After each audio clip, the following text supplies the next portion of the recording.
اعوذ باللہ من الشیطان الرجیم، بسم اللہ الرحمن الرحیم۔ آج کی ہماری اسلامی ویڈیو کا موضوع قصہ حدیبیہ ہے، جو کہ 6 ہجری میں ہوا۔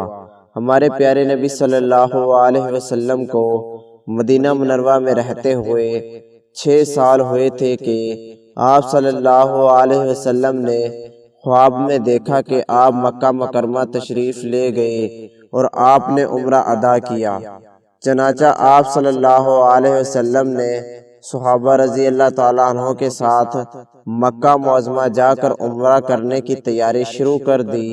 مکہ کے کافروں نے کہا کہ ہم مکہ میں آپ کو ہرگز نہ آنے دیں گے۔ غرض کافروں سے گفتگو کے بعد چند باتوں پر صلح ہوئی۔ ان میں یہ بات بھی تھی کہ آپ آئندہ سال آ کر عمرہ کریں اور 10 برس تک ہمارے اور آپ کے درمیان لڑائی نہ ہو، اور کافروں کے دوست قبیلوں سے مسلمان نہ لڑیں اور مسلمانوں کے دوست قبیلوں سے کافر نہ لڑیں۔ وہاں 2 قبیلے تھے، ایک قبیلہ کافروں کا ساتھی تھا اور دوسرا قبیلہ مسلمانوں کا ساتھی تھا۔ اس کو صلح حدیبیہ کہتے ہیں۔ حدیبیہ ایک کنویں کا نام ہے جس مقام پر یہ صلح ہوئی تھی۔ آپ صلی اللہ علیہ وسلم اس صلح کے بعد مدینہ طیبہ تشریف لا رہے تھے کہ راستے میں اللہ تعالیٰ نے سورۃ فتح نازل کی، جس میں اس صلح کو فتح قرار دیا۔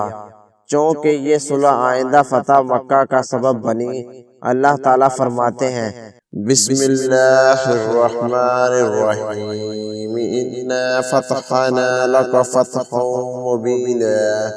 ترجمہ: بے شک ہم نے آپ کو ایک کھلم کھلا فتح دی۔ اسی سال اور کئی جنگیں چھوٹی چھوٹی کافروں اور یہودیوں سے ہوئی، جن سے جنگ خیبر مشہور ہے۔ اس جگہ 7 قلعے تھے۔ یہودیوں نے سب کے دروازے بند کر دیے، اس میں گھس کر بیٹھ گئے اور اندر سے تیر اندازی کرتے رہے۔ آخر ایک ایک کر کے سب قلعے فتح ہو گئے۔ اس سال خیبر میں ایک یہودی عورت نے گوشت میں زہر ملا کر آپ صلی اللہ علیہ وسلم کو دیا۔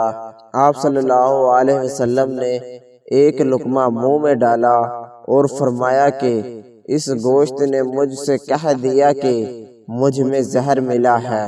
تو دوستو، اللہ تعالی ہم کو بھی اسی طرح کافروں اور یہودیوں سے ڈٹ کر مقابلہ کرنے کی توفیق عطا فرمائے۔ آمین ثم آمین۔